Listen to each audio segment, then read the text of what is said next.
Today I want to do a healthy in real life and talk you guys through a specific situation that happened in my own life. Last night, I went to a networking happy hour and I am not drinking right now. I love wine, I love cocktails, and I am very used to going to networking happy hour events and having a drink in my hand, and I was not doing that. So I want to use this example to just kind of illustrate how I work through managing urges and temptations when I really want to have something in the moment, but for whatever reason, I had planned not to have it to reach some type of goal that I have, whether that's weight loss, whether that's health, like it is for me right now, and actually follow through with my plan. Last night, like I mentioned, I had decided not to drink. So that is like the first step, the super key, like foundational element that a lot of times we skip. We have to fully decide and commit to whatever plan it is that we are saying we want to follow through with. So I had already thought this through. I knew I was going to this event. I knew everyone was going to be drinking, and I knew that I had said for a couple weeks, I am not. So I was fully committed. I had decided. And then of course, the third thing is having a really strong why behind it. Like, why do I even care to follow through with my plan, and reminding myself of that all the way through.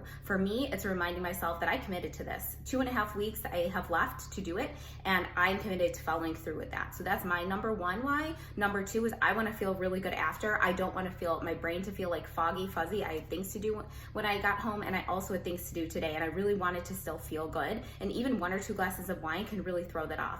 Sleep is also really important to me right now, so I wanted to make sure I got quality sleep. So those are the things, among others, that I was continuously just reminding myself of in the moment when I wanted to go and have a drink like everyone else was doing. As I walked into the event, I was feeling anxious, I was feeling awkward, I did not know one person there, and my normal go-to would be to go right to the bar, get a glass of wine, and then slowly work my way into the event. It takes the edge off, it gives me something to do with my hands. I was not doing that last night. So I had thought through this earlier before I went and decided I was going to get a soda water with lemon and lime. So the second thing that's really helpful for me is, I've said this to people before and like they always laugh, but it's so true and it's what really helps, is embrace the awkward, embrace the anxious, whatever it is, however you're feeling. Like, to be honest, everyone was feeling that way. Like, the more I started talking to people, even if they had a glass of wine, they were still feeling that way. So just be okay with that. And that's kind of what I've learned to do in other situations, and that's what I did last night.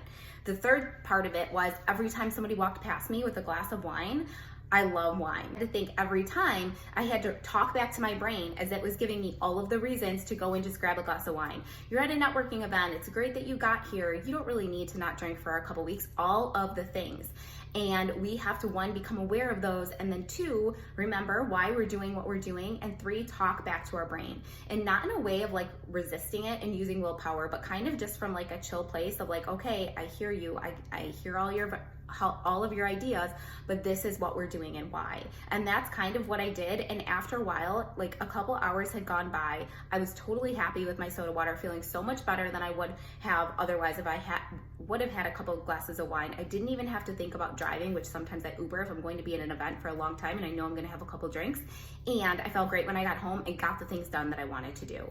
So all of that like was helpful for me to carry through with that night. I still have a couple weeks left, so I'll give you guys other examples as I'm going through this.